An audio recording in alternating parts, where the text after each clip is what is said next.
अस्सलाम वालेकुम स्टूडेंट्स, मैं हूं आपका इंस्ट्रक्टर आतिफ नसीम और ये है आपका YouTube channel science made sensible.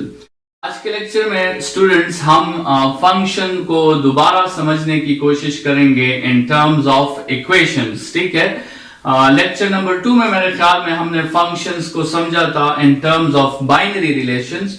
आज हम फंक्शंस को समझेंगे इन टर्म्स ऑफ इक्वेशन। ठीक है, तो स्टूडेंट्स फंक्शन क्या है? फंक्शन आपके साथ एक बॉक्स है, फंक्शन आपके साथ एक ऑपरेटर है, या फंक्शन आपके साथ एक डिवाइस है। जिस तरह आपके साथ घर में अप्लायंसेस होते हैं, जिस तरह लेट्स सपोज एक जूसर है, जूसर एक डिवाइस है, उसमें आप कुछ फ्रूट्स डालते हो इनपुट के तौर पर और वो आपको एक शेक दे देता है आउटपुट के तौर पे। तो ये एक डिवाइस है, हर डिवाइस को एक इनपुट जाता है, हर डिवाइस एक इनपुट के साथ कुछ ऑपरेशंस करता है और हर डिवाइस आपको कुछ आउटपुट दे देता है। तो इसी तरह फंक्शन भी एक डिवाइस है।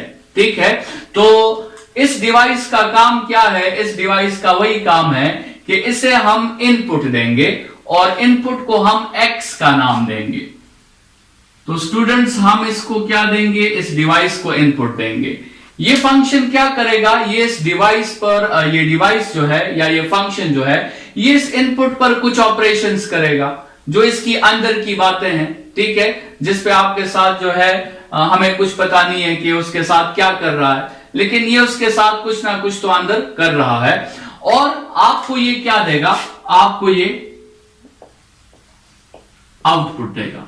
जब ये अपनी इंटरनल ऑपरेशन खत्म कर लेगा तो ये फंक्शन आपको एक आउटपुट दे देगा और आउटपुट को हम y के सिंबल से रिप्रेजेंट करते हैं। ठीक है, अच्छा, इसको हमेशा हम इनपुट और आउटपुट नहीं कहते, हम इस x को डोमेन भी कहते हैं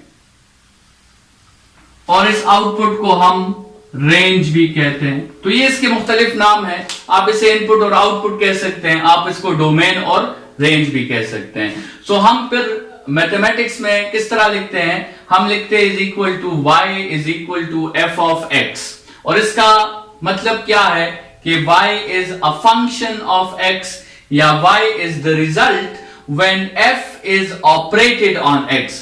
जब f ने अपने इनपुट पे ऑपरेशन कर ली तो जो रिजल्ट आया वो हमारे साथ y है, लेकिन मोस्ट शॉर्टली हम ये कहते हैं कि y is a function of x। ठीक है, अभी स्टूडेंट्स बात ये है कि ये मशीन, ये डिवाइस, ये फंक्शन उस x के साथ करता क्या है?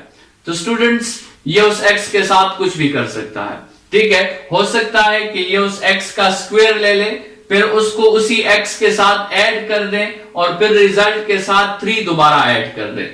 मतलब ये ऑपरेशन, इस फंक्शन का इंटरनल ऑपरेशन ये हो सकता है कि x square plus x plus 3, या इंटरनल ऑपरेशन ये हो सकता है कि ये उस x को लेकर उसके साथ 10 प्लस कर दें और आपको रिजल्ट दे दें, या उसका ऑपरेशन ये हो सकता है कि ये उस x का मॉडुलस लेके आपको रिजल्ट दे दे, और या उस फंक्शन का ऑपरेटर ये हो सकता है कि वो इनपुट के साथ कुछ भी ना करें, बल्कि जो इनपुट है वही आपको वो आउटपुट दे दे।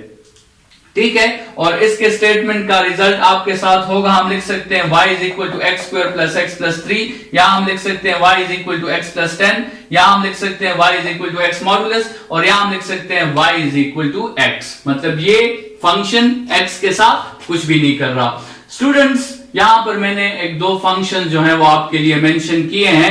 ये y is a function of x और ये उसका इंटरनल ऑपरेशन है।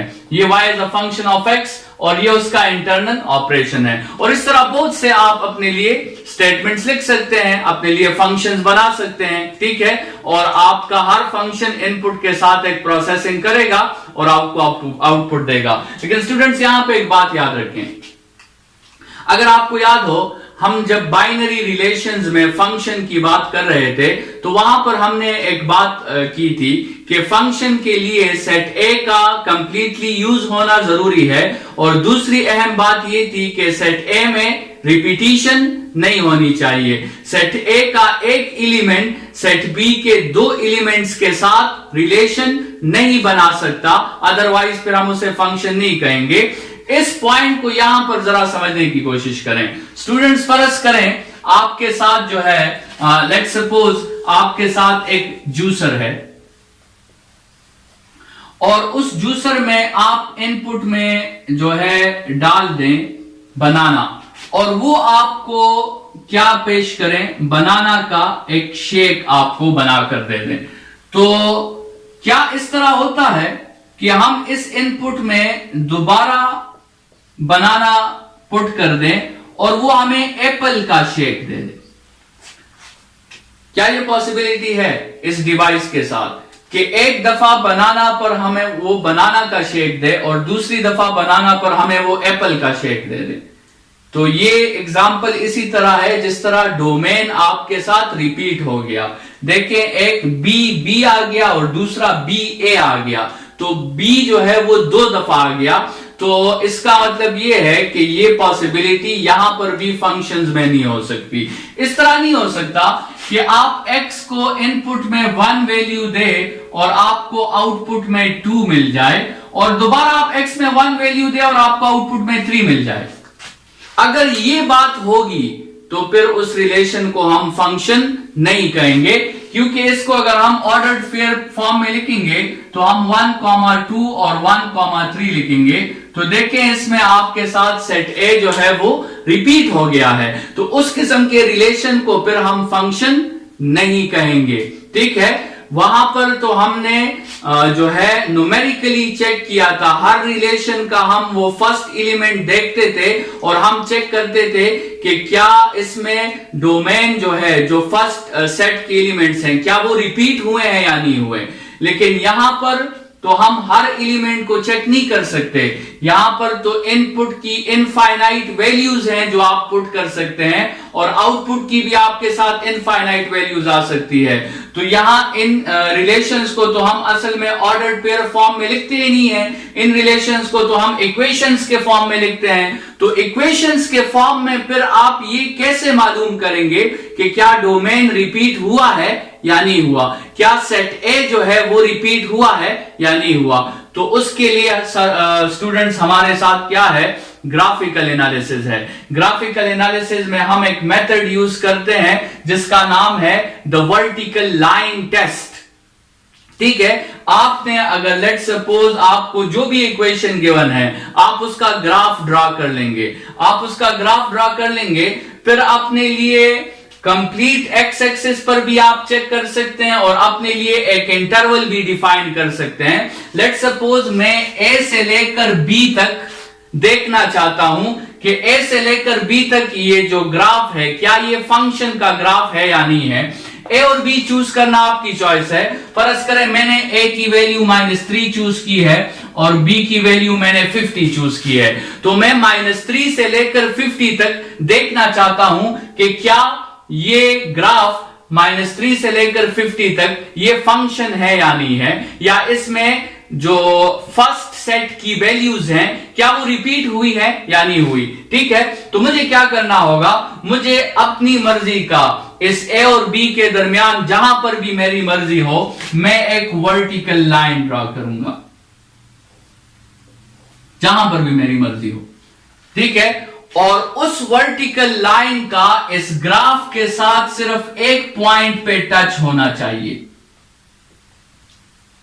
अगर वो वर्टिकल लाइन इस ग्राफ के साथ सिर्फ एक पॉइंट पे टच कर रहा है, इसका मतलब यह है कि ए से लेकर बी तक फर्स्ट सेट की कोई भी वैल्यू आपके साथ रिपीट वो नहीं हुई है।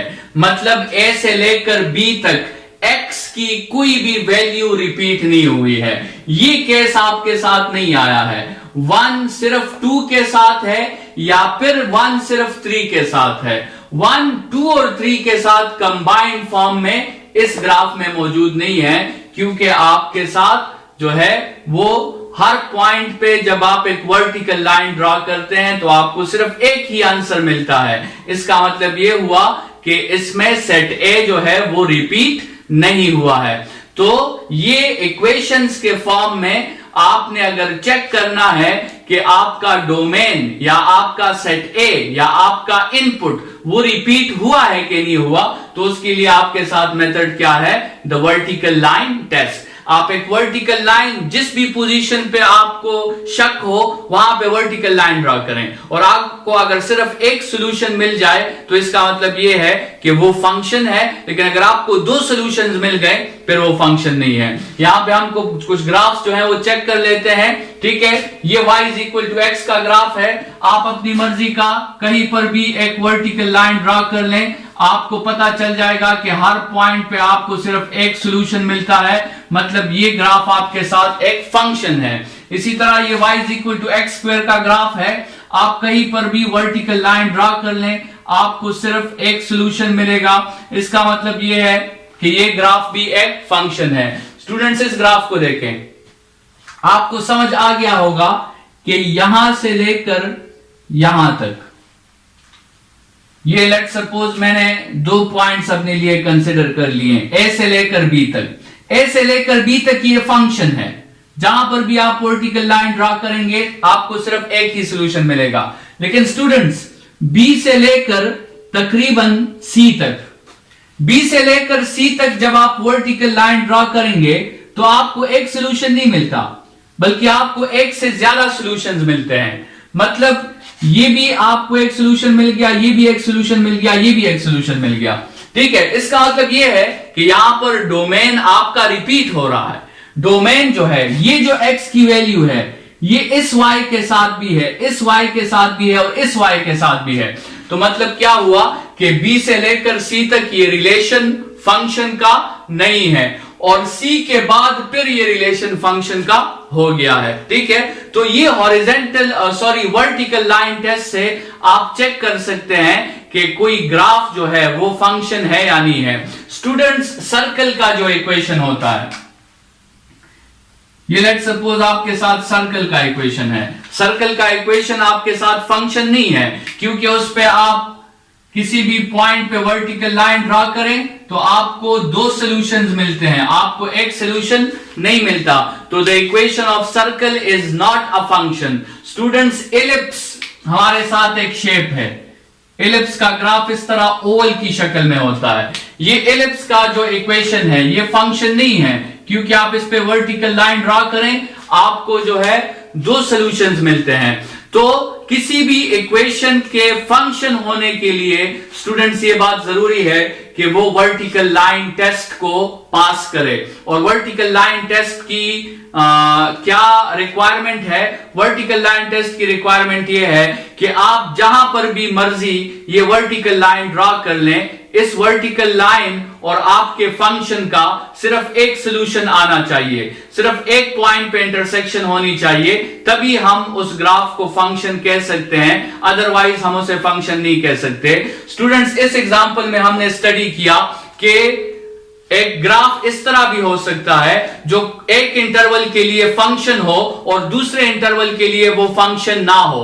स्टूडेंट्स कभी कभार आपसे क्वेश्चन किया जाता है कि इसके डोमेन को या सेट ए को आप इस तरह अरेंज करें कि ये रिलेशन फंक्शन हो जाए। तो उसका आंसर आपने ये देना है कि इसके सेट ए से या इसके डोमेन से अगर हम ये BC का इंटरवल हटा दें, BC का इंटरवल हम रिमूव कर दें, तो फिर ये रिलेशन कंप्लीटली फंक्शन हो जाएगा। लेकिन अगर BC का इंटरवल मौजूद है तो फिर ये रिलेशन कंप्लीटली फंक्शन नहीं है। कुछ खास इंटरवल्स में A से लेकर B तक ये फंक्शन है और C से ऑनवर्ड ये फंक्शन है, लेकिन B से लेकर C तक ये फंक्शन नहीं है। तो इस तरह के क्वेश्चंस आपके आ सकते हैं कि what should be done to the relation in order to convert it into function. ठीक है, हम डोमेन के साथ क्या कंडीशंस लगाएं, हम डोमेन के साथ क्या चेंजेस करें, हम सेट ए के ऊपर कौन सी कंडीशंस लगाएं ताकि एक फंक्शन जो है वो, एक रिलेशन जो है वो रिलेशन से फंक्शन में कन्वर्ट हो जाए। देखिए स्टूडेंट्स, इस ग्राफ को जरा आप देखें, इस सर्कल के ग्राफ को। अगर हमसे कोई पूछे कि इस ग्राफ के साथ आप कुछ ऐसा करें कि ये रिलेशन फंक्शन में कन्वर्ट हो जाए, तो देखिए स्टूडेंट्स, मैं इसके इस हिस्से को हटा देता हूं। अगर मैं इसके इस हिस्से को हटा दूं तो ये ग्राफ क्या हो गया है, ये ग्राफ अभी फंक्शन हो गया है, क्योंकि अभी सिर्फ एक पॉइंट की सॉल्यूशन आपको मिल रही है, एक से ज्यादा सॉल्यूशन नहीं मिल रही। तो इस किस्म के क्वेश्चंस आपके आ सकते हैं और आते हैं कि आपको अपने ग्राफ के साथ कुछ ऐसी चेंजेस करनी होंगी ताकि आप अपने ग्राफ को, अपने रिलेशन को फंक्शन में कन्वर्ट कर सके। नेक्स्ट लेक्चर में मिलते हैं स्टूडेंट्स। इस लेक्चर के लिए इतना ही। Thank you students.